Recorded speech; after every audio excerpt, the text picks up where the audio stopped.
Dragon Ball is in a very strange place at the moment, and with the likes of Dragon Ball Super superhero lead animator Chikashi Kubota having stressed his desires to work on a Dragon Ball remake earlier in the year, and with the mysterious new Dragon Ball web series to not hold the Dragon Ball Super moniker, there are many reasons a reboot could be in the midst. Many people have spoken about Dragon Ball's poorer quality animation and art in some episodes of Dragon Ball, and Z, and even in Super.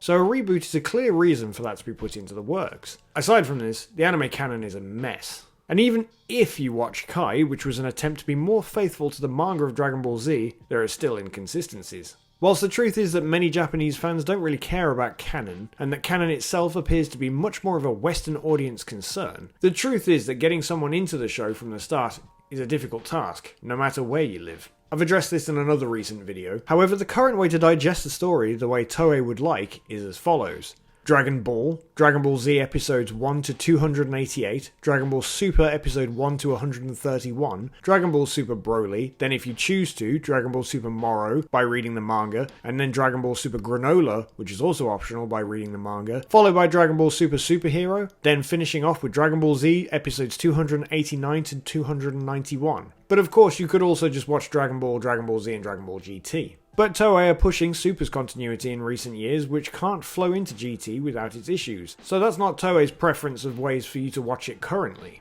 So, rebooting the show from the beginning with fresh animation, a consistent story direction within its own anime canon, so that all the stories flow into each other in a more straightforward progression, is a pretty fair idea. It isn't uncommon for animes to do this. Many popular anime have done this in order to be more consistent with their manga counterparts and for other reasons. Tokyo Ghoul and Fruits Basket are some that come to mind. And with Toei having already streamlined Z in accordance to be more in line with Toriyama's manga when they made Kai, it's a clear indication that they would actually like to revise parts of Z. This reboot, however, might not just be trying to keep it in line with the manga, but actually just trying to do its own anime canon anyway. So parts in this anime reboot might not actually be the same as they are in the manga, simply to try and make it flow into further anime stories a little smoother.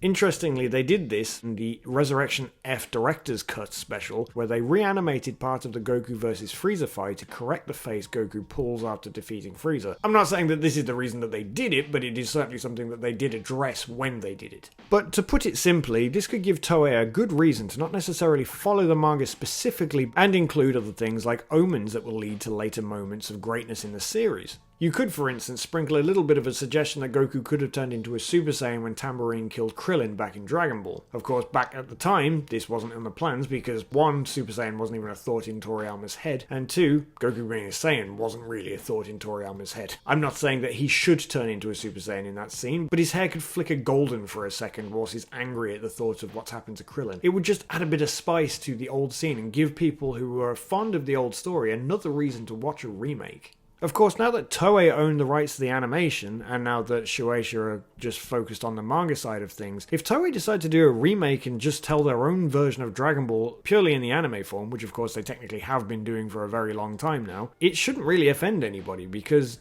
the anime generally does its own thing in accordance to the manga anyway, and some people prefer to take the anime's canon. Of course, this is very different with Dragon Ball Super because the anime or the manga are perfectly reasonable choices of canon to follow at this point, if you choose to include Super at all in your canon for that matter. Another big reason for a reboot to be in the works, which is more of a real-world reason, is the fact that legendary voice actor Masako Nozawa is 86 years old now. And for those of you unaware, she is the iconic voice of Goku, Gohan, Goten, Bardock, Tullus, Goku Black, etc. The list goes on, but you get the idea. The main role of Goku is unarguably attached to Nozawa's voice.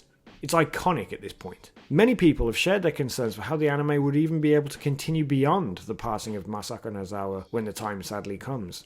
But as you may be aware, in Japan, it is uncommon for voice roles to be recast unless in the sad case of an actor's death. And with other members of the Dragon Ball cast being lost during the run of Super, such as Hiromi Suru, the voice of Bulma, although in that sad case it wasn't due to old age. And then the declining health of Yoji Anami, the narrator and voice of King Kai, who has sadly since passed. We also lost Unsho Ishizuka, who is the voice of Mr. Satan. However, he has only been the voice of Mr. Satan over the last decade, as the previous voice actor for Mr. Satan, Daisuke Guri, passed away in 2010. This is all a sad but common product of working with a long-running anime such as Dragon Ball, and so this is the important part to take notice of. The reason this is a big deal to mention is because the likes of Vegeta's voice actor Ryu Horikawa, who is 65, Goku's voice actor Masako Nozawa, who is 86, Piccolo's voice actor Toshio Furukawa, who is 76, and Krillin's VA, Mayumi Tanaka, who is 68, who knows how long we'll be lucky enough to have them around.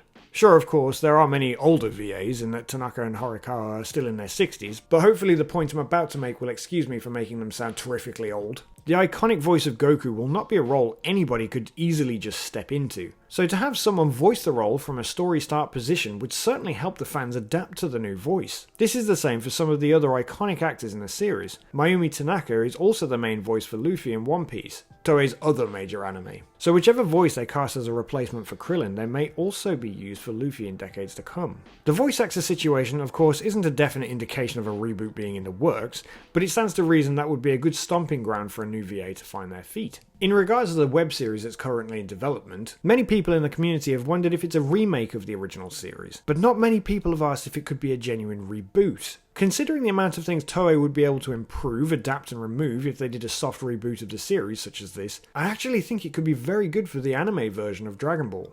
Toei have often taken some form of enjoyment with changing the soundtracks of Dragon Ball, and with the recent passing of Shunsuke Kikuchi, it would be an opportunity for them to try something else without stomping on the legacy that he left behind. Toei have often used old footage when it came to Dragon Ball when they're recapping certain events that happened in the past during Super, but they've also often chosen to just completely reanimate certain parts for scenes necessary in Super. Going back and doing a soft reboot of the entire series will certainly help them not have to do that in future. In fact, many people are actually viewing the opening scenes of Dragon Ball Super Superhero as a demo reel for what a remake of Dragon Ball could actually look like, with Chikashi Kubota behind the wheel. But of course, this is a theory, but given the fact that he's already stressed his desires to work on a Dragon Ball remake if there ever was one, does lend an ear to consideration. But let me know what you guys think in the comment section down below. Do you think a soft reboot for Dragon Ball is a good idea, or do you think it's not a good idea? I'm on the fence, I could go either way, but I think for the anime continuity of Dragon Ball, it's probably not a bad idea to do this. Certainly in a web series form, where they could, for all intents and purposes, still carry on doing Super on the side. When or if it returns with a Series 2, that is. But please leave a like on the video if you enjoyed it, and please consider subscribing for more Dragon Ball content in future. And until we meet again, bye!